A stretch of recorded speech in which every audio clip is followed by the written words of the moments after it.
Anyway, mga kapuso, nasa atin na pong linya Yes, wag na ang natin isa sa Senator patagalin. Judges, si Senator Panfil Lacson. Magandang umaga po sa inyo, sir. Good morning po. Good morning. Ayan, Good morning po, bantay Senator sa Lacson, sir. Senado at si isa bantay sa lower house Yes sa po. Kongreso. Good morning Umaga. po. Good morning po. Sir, una muna, ano po ang inyong assessment sa week 1 ng impeachment trial? Parang may kapaan pang nangyayari, although productive na rin dahil nakaraos yung unang testigo natapos yung pagpipresenta. Kasi hindi na nga nag-redirect, nagkaroon ng cross pero wala nang redirect, so medyo nadali. Actually, sinuggest ko to sa aming presiding officer bago pa nagsimula yung trial na kung pwedeng yung nakalinya for one whole week na mga testigo naandun na sa Senado, sa premises. Para na sa ganon, hindi masayang yung oras ng trial. Kung sakaling mapaaga, tulad yan, napaaga, pwede kami tumawag na ng susunod na testigo. Naka-ready na doon. Hindi yung mag-a-adjourn kami kasi hindi available. Ayun, nakagaya nung nangyari po nung Wednesday, no, na natapos na si John Mark Calilong, NBI senior agent, and then supposedly ang kasunod si Attorney Lotok, pero wala Jeremy siya. Lotok ng NBI. Tama yun.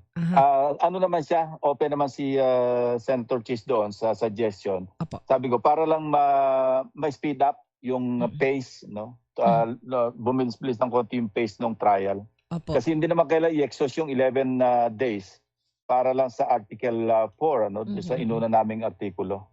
Ayan. And then sir, ito po, bago po yung ilang mga detalye pa doon sa itinakbo ng impeachment trial at itatakbo pa nito. Sir, yung pong sa presiding officer, kayo po yung unang nagsabi sa amin nung special session nung June 17 na napagkasunduan na si Senator Chis Escudero ang magiging presiding officer. Well, initial pagkakasundo yun. At ito na nga po, nung mga sumunod na araw po nun, paulit-ulit si Senate President Gatchalian sa aming interviews na hindi ako ang presiding officer bilang Senate President. At nung Lunes, nakita na nga po na na-elect si Senator Escudero bilang presiding officer. Pwede po bang pakwento lang ano po ba talaga yung nangyari? Unang-una, original na idea niya yon, mismo ni Senate President Quinn, Opo. na either si Chis or kaya si Kiko, Senator Kiko ang maging presiding officer. Hindi naman dahil sa tinatawaran namin o tinatawaran niya ang sarili niya, yung kakayanan niya, pero dahil maraming technicalities, mas mainam na talaga yung abogado.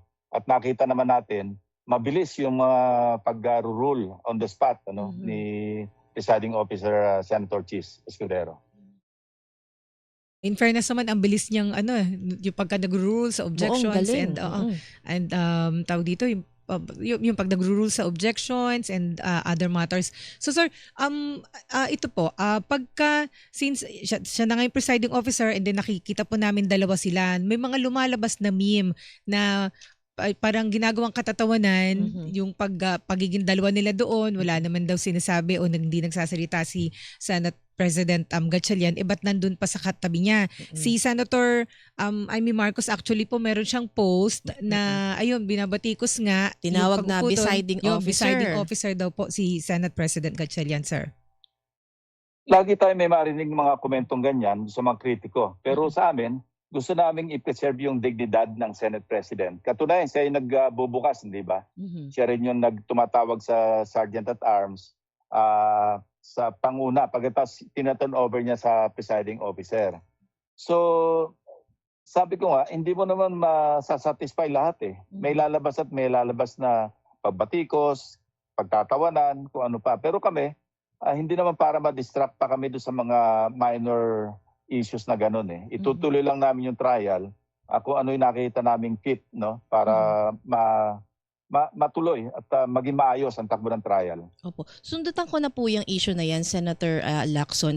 Sa palagay niyo po ba, itong sa panahon ng impeachment trial, dapat din po na maging maingat yung senator judges or siguro maghinay-hinay din sa kanilang mga pagpo-post sa social media? Well, tama yun. Ano yan, sarili na naming responsibilidad yun kasi matagal naman kami dyan sa Senado. Alam namin yung rules at napag-aralan na rin namin yung rules of procedure on impeachment trials. Paminsan-minsan dapat binabasa namin yun para nare-repress kami. Kaya nga nakapag-react ako doon sa parang ginawang pag-call out, for lack of a better word, noong spokesperson kasi parang ang analogy ko doon, hindi ko ma-imagine yung Supreme Court spokesperson, si Attorney Camille Ting, pagsasabihan yung mga Supreme Court justices, o basahin niyo yung rules of court. Mhm. Parang ganon yung nakita ko, kaya nakapag-react ako na sana wag na maulit yun. Dahil kung meron bang mga, sabihin na nating allegedly, yung mga alleged indiscretions o kaya kapabayaan ng mga individual senator judges, pwede naman namin pag-usapan siguro sa caucus na lang o kaya yung spokesperson, Mhm. i-remind niya na lang yung presiding officer o kaya Senate President na baka pwedeng masabihan yung mga kapwa senator judges. Pero para manggaling sa kanya, Mhm. sa akin hindi magandang pangitain. Opo, Senator Lacson, para lang po mas makasunod yung ating mga kapusong nakikinig sa atin, ano po yung naging rason ng pag-call out nyo kay Attorney Tonggol? Kasi nire-remind niya kami ng about Rule 18 na kami, yung aming demeanor, pati yung subjudice na kami bound din ng subjudice rule, dapat alam namin yun kasi maiksi lang naman yung rules of the Senate or rules of procedure on impeachment trials eh. Mhm. So at tapos parang individually, parang particularly na call out niya si Senator Padilla Mhm. na nag-post sa Facebook sa akin lang dapat hindi niya na ginawang public Mhm. yung kanyang pronouncement o yung kanyang pagpuna. Opo. Dapat yon dinaan niya na lang sa presiding officer o kaya sa Senate President. Baka pwedeng baka may masabi yung ating mga manonood o yung publiko, baka pwedeng ma-remind lang yung ating mga senator judges. Ganun Opo. na lang sana. After po na nangyari ito, nakausap niyo ho ba si Attorney Tonggol, sir? May notice sa amin na gusto niya mag-call maski take to 10 minutes sa mga senador, do sa Opo. mga available. So mainam na rin yon para dapat noon nga nangyari pa yan eh. Mhm. Ano Para ba? nakapag-usap kung ano yung mga tinatawag nating rules of the game. Opo. Kasi yun nga, nabanggit ko na rin to sa ibang interview na para maiwasan yung conflict, may Mhm. mga panuntunan dyan eh. Dapat Mhm. merong rules, maliwanag yung rules, Mhm. na-communicate properly yung rules, naintindihan yung rules, at saka hindi na-violate yung rules. Ang gusto po ni Atty. Tonggol na mag-explain sa inyo. Ganun ba? Not necessarily, mag-call ang notice na natanggap namin galing sa office ni Senate President Win Gatchalian na nagre-request kung pwede mag-call sa mga senador. Okay. Okay. Pero ako po, nandun kami sa press conference na yun ni Atty. Ayan, Tonggol ng oo. Friday. Maikwento ko lang, sir, na kasi ako nagtanong kung hindi ba yun, parang discussion na ng merits ng impeachment case yung tinakel doon sa Facebook account ni Senator Robin Padilla kasi pinag-usapan niya yung sentro ng pagtatanong niya tungkol sa video, kung Sa ano ba yung video, regional, mhm. alin ba yung raw. Raw. And then, sabi niya, above his pay grade nga yung mag-comment doon kasi mga senador yun. Tapos, tinanong ko, so ibig sabihin yung mga senador, bound by the sub judice rule. Sabi niya, mas saklaw pa nga ang mga senador. And then he explained kung bakit. Ayun. So, Ikaw pala promotor ni Impa. Si Ate Nimpa pala, no? Opo, anyway, sir, tungkol po sa mga senators. Sir, nung unang araw pa lamang, pangalawang araw pala, nag-call out din si Senator Pia Cayetano dun sa itinakbo ng pagtatanong po ni Ayan, Senator Risa Ontiveros na sinasabi niya, dapat hindi leading to conclusion yung pagtatanong ng senator judges. And then, nag-caution po si Senate President, yung presiding officer, si Senator Escudero. Sir, bakit ganun ho ba yun? Pwede ho ba kayong magpunahan ng tanong manita, ng senador oo. sa kapwa senador? Pantay-pantay po kayong Correct. senator judges. Yun nga, alam mo, nagtitimpi kami noon, ako for one, kasi ayoko abalahin, pasimula pa lamang para magbabangayan na kami. Mm-mm. Gusto ko na sumagot noon na parang wag naman ganyan. Mm-mm. Pero tiyak na hahaba ang diskusyon at maantala. Katunayan, nasayang namin doon 1 oras eh. Mhm. Kasi inoorasan ko yung sa amin pa lamang, balik-taktakan pa lang, hindi pa nakasimula yung trial. Mhm. Sa amin pa lang, yung punahan na ginawa. Kaya nasabi ko na rin na kinukomment ko yung aking mga kasamahan, senator judges, na talaga naging patient at tinanggap na lang namin, although yung iba sa amin gusto siguro mag-react do sa binanggit ni Senator Pia, Mm-mm. pero mainam na yung hindi na lang kami sumagot. Pero sir, ano nga ho ba ang demarcation o may limitation nga ho ba o kanya-kanya ho kayong pagtatanong dapat walang sitahan? Naalala ko ho kasi nung panahon nung Corona impeachment trial na kayo po kung hindi po ako nagkakamali, may sinabi din kayo na dapat walang hindi napakikialaman yung pagtatanong ng ibang senator judges Mhm. kasi at the time pinuna ni Senator Miriam Santiago yung pagtatanong ng iba ng mga kasamahan. Yun nga eh. Kasi alam mo, imagine mo na lang halimbawa, Court of Appeals, ano? Mm. O kaya Supreme Court, 5 yung miyembro. O kaya Sandigan Bayan, 3 yung nasa panel of yung mga justices, ano? Imagine na kung sila yung nagtatalo, hindi ba napakapangit tingnan yun? Mm-mm. Hindi lamang sa panel ng depensa o kaya ng prosecutors, maski sa publiko yung nakakapanood, na para-pero kaming senator judges, magpupunahan kami doon. Mm-mm. Kaya nga, uulitin ko, mainam na hindi kami sumagot, maski masakit yung mga nasabi ni Senator Pia, na magbasa kayo, may mga staff kayo abogado, hindi kayo abogado, medyo masakit sa tenga yun, pero nagtimpi kami at hindi na lang kami nagkomento tungkol doon. Dahil nga, ayaw namin abalahin yung pagsisimula pa lamang ng trial. Parang ang sabi nga po ng iba, condescending. Parang walang ipinagkaiba doon sa sinabi ni Senator Dante Marcoleta kay Senator Ontiveros na ang hirap kasi pag walang legal background. Ganun din. Oo, ayoko na mag-comment tungkol doon sa kasi habang usapan eh. Pero sir, kailangan po ba itong bukas? Yeah. Kailangan po ba itong pag-usapan ng Senator, sir, para klaro po yung hanggang saan po ba yung hangganan ng pagtatanong at hanggang saan po ba dapat yung pagtrato ninyo sa isa't isa ng Senator judges? Yes, I think so. Dapat mag-focus kami. Pag-usapan namin yung mga panuntunan na dapat namin i-observe at sundin. Ayan, opo. And then, isa may tanong ka? Oo. Tungkol po doon sa, syempre, bawal mag-discuss ng mga merits, di ba? Pero ano po yung gagawin sa mga senador na magdi-discuss ng merits gaya po ng nasa Facebook account ni Senator Robin Padilla patungkol nga po dito sa impeachment? Meron kaming presiding officer na siya dapat nagiging bastonero, no? Kaya minsan, di ba, siya rin nagre-remind na sa mga tanong ng mga senador. Ngayon, bukod sa ang hinuhusgahan dito yung respondent, higit sa lahat, kami rin, husgahan kami ng publiko. So, it's our own responsibility, it's our own lookout, individually and collectively, na tingnan yung aming inaasal, tingnan yung aming demeanor, tingnan yung aming mga sinasabi. Dapat kami maging maingat talaga dyan. Apo, pwede bang kumbaga may parusa, o kaya pagsasabihan, yung mga ganun po? Hindi naman kasi pwede i-contempt ng kapwa dyan, yung kanyang kapwa huwis hindi ba? Hindi naman pwedeng, lookout na lang. Responsibilidad na namin yan sa sarili namin. At saka sir, dun sa mga clarificatory questions, merong ilang pagkakataon na tawag dito, na papag-isipan yung ibang senador na Duterte defending senators. May ganun na kaagad. May mga ganun. So paano ho kaya yun maiiwasan, sir? Yeah, alam mo na yun, nasa isip na lang namin yun Pero ayaw na nga namin mag-comment. Pero basta naman namin sa bawat pagtatanong kung ano yung kanya nasa loobin. Na siguro hindi rin mapigilan na maibulalas niya sa pamamagitan ng pagtatanong. Sa amin na lamang yung gusto na lang namin sarilinin at wag na namin magkomento pa na bakit itong kapwa namin Senator Judge ganito magtanong, bakit ganyan yung kanyang nililinya, no? Ayaw na namin i-discuss yun. Even siguro sa caucus, hindi na dapat kami yung sariling caucus namin, all Senator Judges caucus, hindi na namin dapat gawin yung pagpupuna kasi baka doon pa kami magkabangayan. Okay.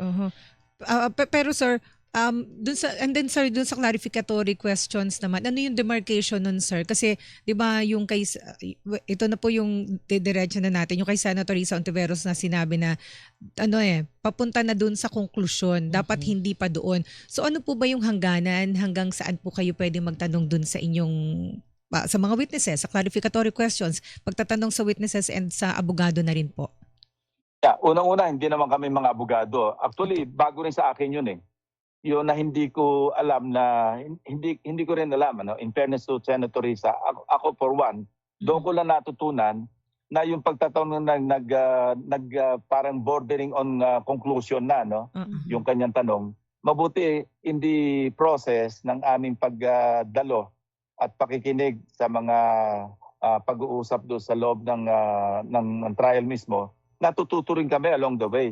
Importante na nag-observe kami, nagmamasid kami, at nakikinig kami. Kaya ako talagang pinakikinggan ko lahat yung halos lahat, ano, Mm. unless meron akong ginagawang iba na paghahanda rin sa aking sasabihin. Mhm. Talaga nakikinig ako sa both panels eh.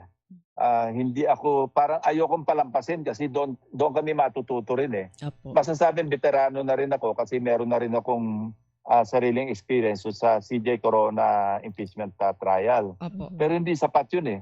At meron din ako experience na humaharap bilang testigo dahil sa mga nahuhuli namin nung ako'y nasa law enforcement pa. Siyempre, isusumon kami doon.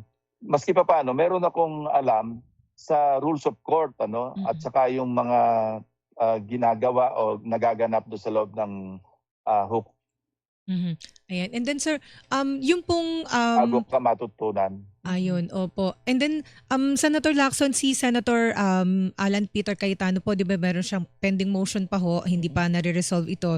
Yung sabi niya mag-communicate ang impeachment court sa Sandigan Bayan para mapayagan si Senator Jinggoy Estrada na makadalo sa impeachment trial. At the time hindi pa nakakulong si Senator Rodante Marcoleta. So ano po ang gagawin doon sir ng impeachment court? Actually, bago mag-July 6, nagkaroon kami ng All Senators Caucus. No? Unfortunately, wala siya doon.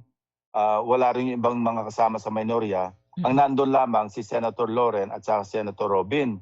So na-take up na yan. Pinakiusap ni Senator Loren. At nakita rin namin yung merong pinakita sa amin na mga pirmado na halos lahat o hindi man halos lahat ng nasa minority block. Opo. Na sulat yun sa Sandigan Bayan. At bakante yung aming mga pangalan doon. Ako yung nagkomento na hindi magandang susulat tayo sa Sandigan Bayan kasi under the jurisdiction na ng korte ng Sandigan Bayan, si Senator Jinggoy at that time. Pero pinapakiusap pa rin sa amin ni Senator Loren. Apparently, yun yung mensaheng gustong iparating ng minorya through her doon sa aming caucus. Ang sinabi ko na lang sa kanya, at ito'y sinang-ayunan ng aming mga kasama, at the very least, ang pwede naming at most ang pwede naming gawin kung halimbawang ang kailangan mag-motion doon yung abogado ni Senator Jinggoy at kung hihinga ng komento yung impeachment court, ang may tutulong namin at nagkasundo kami doon, hindi kami mag-interpose ng objection o hindi kami magkokomento. Yun ang aming pwedeng gawin tulong dahil siyempre gusto rin namin ma-maximize yung participation ng lahat ng senator judges. So yun ang aming naging commitment na kung halimbawa pagkokomentahin kami, hindi tayo mag-interpose ng objection. Pero paubaya natin yung paghiling sa Sandigan Bayan sa mismong kay Senator Jinggoy. Hindi yung para sa impeachment court. Parang ang implication nag-i-interfere kami Maski pa paano impeachment court kami, tapos Sandigan Bayan, korte rin yun. Bakit naman kami manghimasok doon sa usaping hinaharap ni Senator Jinggoy sa Sandigan Bayan? Opo. So, ibig po sabihin, wag na lang pong, kung hindi talaga, nag-decide na kasi yung Sandigan Bayan na ibasura yung motion po, di ba, ni Senator Jinggoy na hindi makadalo sa impeachment trial. So, ibig po ba sabihin, wag na lang ipilit?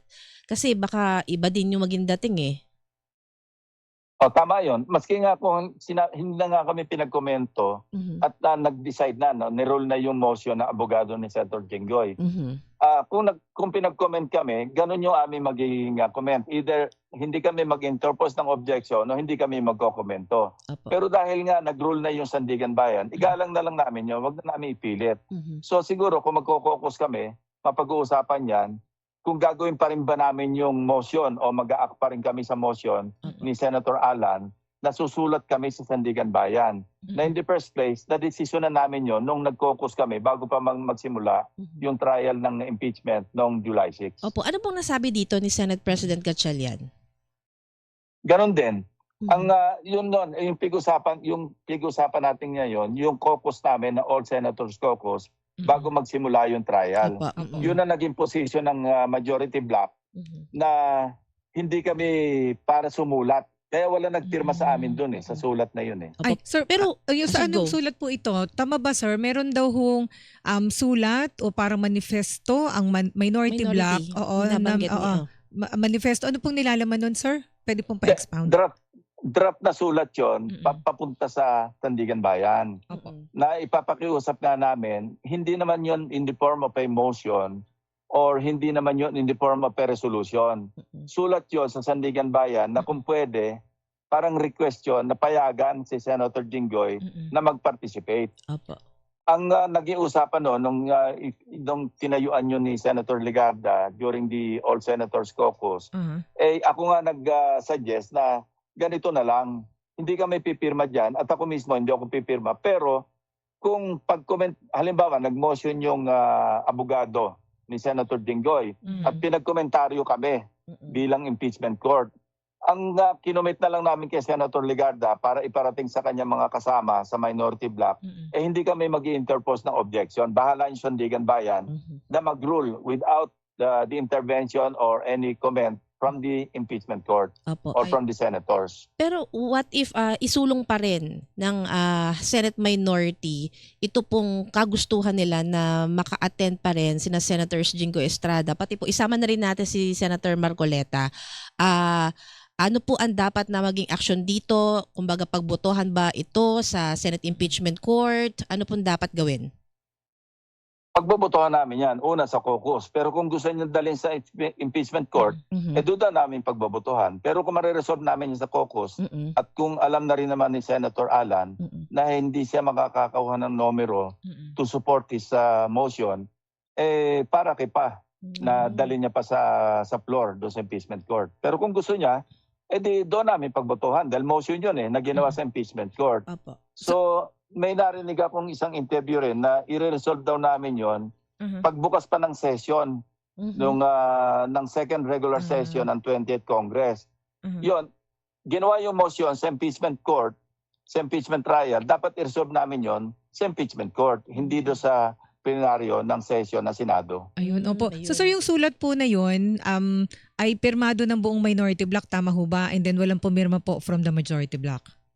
Yun ang pagkatanda ko. Lahat sila, kung hindi man lahat, kung hindi man halos lahat, lahat nakapirma. Kasi nakita ko yung draft letter Nandun yung mga pangalan namin at nakita ko nga na pinapipirma kami, may request na magpirma kami. Yun nga naging tugon namin na hindi kami pipirma, pero ang maitutulong na lang namin, yun nga, hindi kami mag-object. So ano na po ang epekto dito, sir, noong pong Sandigan Bayan ruling na nireject nga po yung hiling ni Senator Jinggoy na maka-attend?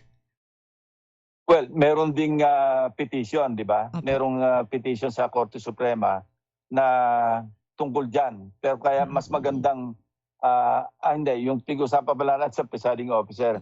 Pero yung tungkol naman sa threshold ng pagboto, wala pa namang nagpapile ng petition sa Korte Suprema para i-question yung naging ruling ng impeachment court through the presiding officer. Kaya nga nung second or third day ng trial, kinlarify ko yun kasi hindi malinaw sa akin at marami rin tumawag sa akin nagtatanong ano ba yung statement sa opening statement ni presiding officer, yung ba'y ruling na o legal opinion niya. Kung natatandaan nyo, di ba yun ang kinlarify ko sa point of inquiry. Ang sabi naman niya, affirmative, yung ruling na yon kasi wala nag-object at wala nag-comment. So dahil ruling na yon, ang sunod na tanong ko, clarificatory question ko, so meron ng justiciable issue or controversy. At ang sinagot niya, meron na. So that could trigger a petition, if at all, kung meron gusto mag-petition sa Korte Suprema para questionin yung ruling ng impeachment court na 16 or 2/3 ng all senators kasi may mga ibang views. Narinig ko yung pahayag ni dating IBP President Cayosa, di ba? Na sinasabi niya, hindi, mali yung automatic na 16 kasi pagka all senators, parang ang interpretation niya, all senators na pwedeng mag-participate, na makokompel na mag-participate. May kanya-kanyang views, I think si Senator Drilon, halos ganun din yung kanyang pananaw, hindi natin matatawaran yung kanilang knowledge sa law. Senator Drilon, si dating IBP President Cayosa, at yung iba pa. Pero may mga views din na iba. So mas mainam ng kung merong magpetisyon sa Korte Suprema, ma-resolve na this early. Kasi alam mo Nimpa, napaka-awkward kung sakaling nag-ruling na kami. Alam ba, natapos na lahat yung trial sa 4 na articles. Pagkatapos magbobotohan kami. At ang magiging boto namin, halimbawang baliktad na nangyari, naging ruling ng impeachment court, hindi 2/3 of 24, kundi 2/3 of the remaining o yung balance na numero. Halimbawa, nag-convict kami sa pamamagitan lang ng 14 o 13 votes. Pag alam mo, yung decision, yung ruling ng impeachment court under the Constitution unappealable. Hindi pwedeng i-reverse. What if sa pananaw naman ng Korte Suprema, nga't hindi pwedeng i-appeal, dahil merong grave abuse of discretion, Rule 65, under Rule 65, at sabihin nilang hindi, nag-abuso ng merong grave abuse of discretion ng impeachment court, kaya hindi po pwede yung conviction nila na consisting of only 14 or 13 votes. Halimbawa baliktad, ang sinasabi ko, hindi itong Apo. 16. Apa. At ganun din, halimbawang meron nagpetisyon sa panahon na nagdesisyon na kami at gipit na yung panahon. Tapos na yung trial. Medyo messy. Baka ma-involve pa rito yung publiko. So mas mainam na yung this early na-resolve yung issue ng threshold, yung 2/3, at meron na agad mag-bring up sa Korte Suprema para mas maaga pa lang habang trial, hindi pa kami nagdidesisyon ng conviction or acquittal based on the number. Malinaw na sa amin kung ano yung threshold. Ang ruling namin 16, pero kung halimbawa sabi ng Korte Suprema based on a petition, hindi. Ang ruling, ang 2/3 nyo will be based on whatever number na present do sa nagparticipate sa impeachment trial. At least guided kami, hindi ba? Opo. Senator Lacson, yung pong binabanggit nyo na yan, mairerekomenda po ba nyo yan sa House Prosecution Team? Hindi. Ayaw namin makialam dyan. Alam naman nila yung dapat nilang gawin. Hindi kami para mag-recommend, i-question niya yan. Hindi maganda para sa amin yon. Basta nagkaroon kami na ruling, yun ang ruling namin. As a matter of fact, ako, I support the 16 to constitute yung 2/3 of the 24 senators. Kasi yun ang akin ding, base din sa aking pagtatanong sa mga abogado na nakakausap ko, ganon. Pag sinabi all members, whether nag-participate or not, 16 pa rin yung 2/3. Tsaka sir, di ba pagka hindi talaga nakapag-participate ang 2 o 3 senador, vote for acquittal yun. Di ba po? Tama yun. Maski nga yung nag-participate at nag-abstain, ang boto nun acquittal. Kasi ang sinasabi naman ng Constitution, 16 or 2/3 to convict, hindi naman sinasabing 9 to acquit eh. Di ba? Hindi naman baligtad eh. Kaya absolute number yung 16 ayon sa ating Constitution. Doon sa 2/3. Base, doon sa wala pa naman itong controversy na ganito eh. Yes, na sir. meron palang makukulong. At ako, meron din ako hypothetical na senaryo. Halimbawang 9 na nga yung nakulong, 15 lang naiwan. Magta-trial pa ba kami? Parang mere formality yung acquittal. Kasi hindi makakaboto yung 9 at 15 lang yung nagta-trial. Bakit pa tayo magta-trial kung sigurado namang acquittal naman yung magiging verdict dahil nga wala yung 9. Ayun, opo. Kaya dapat talaga ma-resolve ito eh. Opo. And then sir, yung pong BIR box, kayo po ang nagsabi na wala dapat yan sa impeachment court. Hindi ho ba? Kaya ipinabalik po yan ng impeachment court. Isa yan dun sa mga significant na nangyari. Pinabalik ng impeachment court sa BIR yung kahon. And then, ngayon naman po, pinapasabpi na naman ng prosecution yung laman nun, yung tax documents po ng Vice President. So, para lang po alam ng ating mga kababayan, bakit ho kinailangang ibalik pa yung kahon na yun sa BIR only to be requested po ng prosecution para isabpina? Okay, background muna Nimpa isa. Apo. Nung ito'y na-ipresenta sa House at sinelyuhan, ang nag-text kagad sa akin, tumawag sa akin si dating BIR Commissioner Kim Henares. Sabi niya, napakasimple naman yan. Bakit kailangang isisil pa nila?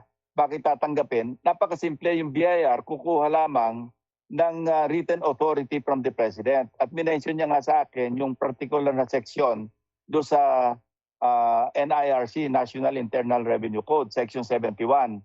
Tapos meron pa yung sa Section 270, nandoon naman yung penalty. Na pag ginawang public ng BIR yan, kasi dapat yung confidential. So kaya yun na nagbunsod sa akin, kaya maaga pa lamang, nag-comment na ako na hindi namin pwedeng tanggapin yung box na yan at hindi namin pwede i-unseal yan kasi magiging liable kami do sa NIRC, National Internal Revenue Code. At ganun nga nangyari, maski sa caucus, tinake up namin yan eh. Na sumang-ayon nga si Senator Chis noon, sabi niya tama yan.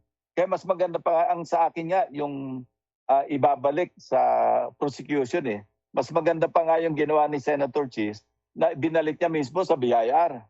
At BIR ang bahala magpresenta niyan. Pag sinumpi na at wala siyang written authority from the President, hindi namin pwedeng pakialaman yan kasi labag sa batas yun.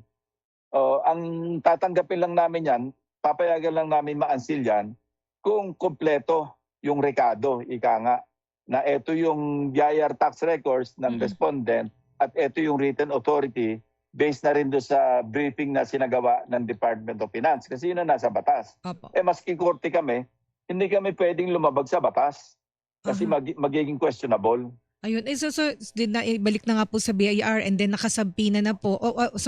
Nire-request po ng prosecution na isabpina yung tax documents and bank documents ng Vice President. And then, nag-schedule po ng oral argument sa Wednesday. So, sir, ito po ba, paano dedesisyonan? Kailangan ho bang pagbotohan pa ng mga senador o yung presiding officer na po can rule na kung isasabpina o hindi ang bank at tax records po ng Vice President? Kung i-caucus namin yan at magkakasundo kami, meron kaming konsenso sa caucus, magro-rule na lang yung presiding officer. Kung hindi kami magkakasundo at meron magsasabing mag-o-object sa caucus at sabihin niyang pag-usapan natin sa floor, pag doon namin pagbabotohan. Ako, sasabihin ko na yung boto ko this early. Kung sa halimbawang ipipilit na i-unseal without the written authority of the President, I will vote against it. That's my personal, that will be my personal vote na gagawin. Kasi ayoko masisi balang araw na nag-violate, na part ako na nag-violate ang batas. I may be wrong, pero yun ang aking position dahil hindi naman sa akin originally galing yung... At katunayan, after nung ma-advisean ako ni Commissioner Henares tungkol doon, tinanong ko pa yung mga ibang abogado na nakakaintindi. At ganoon din ang payo sa akin na tama yun. Katunayan yung impeachment ni CJ Corona, ganoon din eh. Kaya alam ni Commissioner Henares yun, humingi siya ng written authority kay Pinoy noon eh. So ibig sabihin, sir? Yung, yes. Kumuha siya ng, kaya sabi niya, kaya ko alam na alam yan. Ako mismo kumuha ko kay President Aquino noon ng written authority, kaya yan napabuksan doon sa impeachment trial ni late CJ Corona. Ayun, opo. So ibig sabihin, sir, kung halimbawa po na nahingin ang permiso, so, kasi sinampi na po BIR eh. So ibig sabihin sa presidente siya hihingi ng permiso. Kung ito po ay aprubahan ng presidente, pwede ho kasing pag-isipan na kasi gusto din ng presidente na ma-impeach ang vice president. Ganun ho ba yun? Should that be taken against the president o papel ho niya na aprubahan kung halimbawa ang i-request ng BIR na maibigay po sa impeachment court yung tax documents? Kasi may sabi na nga po kung sakali. That is not my concern. And that should not be the concern of the court. Bahala sila doon. Basta sa amin, merong batas, sundin namin yung batas. Kaya nga merong rule of law eh. Kasi kung di namin susunod yung batas, kami mismong korte ang hindi susunod sa batas. Katunayan, noong sinabi sa akin ng Commissioner Henares yan, nag-research pa nga ako ng jurisprudence. Doon ko nakita yung Queen Heng, napakaluma na yun, 1933 pa yon, na ruling ng Korte Suprema, kunin case yun parang jurisprudence. Nasundan pa ito ng DIPAD versus Court of Appeals na hindi naman kinokontra yung naunang jurisprudence. At may nabasa pa ako doon, hindi automatic sa korte na mag-unseal o kaya magbukas ng ITR records, ng ITR records ng isang filer ng income tax returns. Ayun, so sa akin, malinaw yung aking posisyon na without the written authority from the President, hindi dapat pabuksan yung... hindi ako pro-defense dito ha. Basta sa akin, ang iniimbok ko rito yung batas. Maliwanag. Ayun, opo. So, sir, isa na lang po, ano pong inyong maipapayo ba o mensahe sa publiko na nakaantabay dito sa impeachment trial na sabi nga po namin kanina, nakatatlong araw na, pero actually 3 araw pa lang ang naisagawa, sir. Totoo yun. I think si VP Sara is also entitled, just like any respondent in an ordinary court hearing, sa speedy trial. So dapat gumawa rin kami, mag-devise din kami ng pamamaraan para mapabilis. Isa nga sa sinuggest ko, yung aming lineup halimbawa ng prosecution o yung lineup ng defense, para sa isang linggo, dapat naandyan na sa holding room. Mhm. At para kung matapos kami na maaga sa isang testigo, hindi masayang yung araw.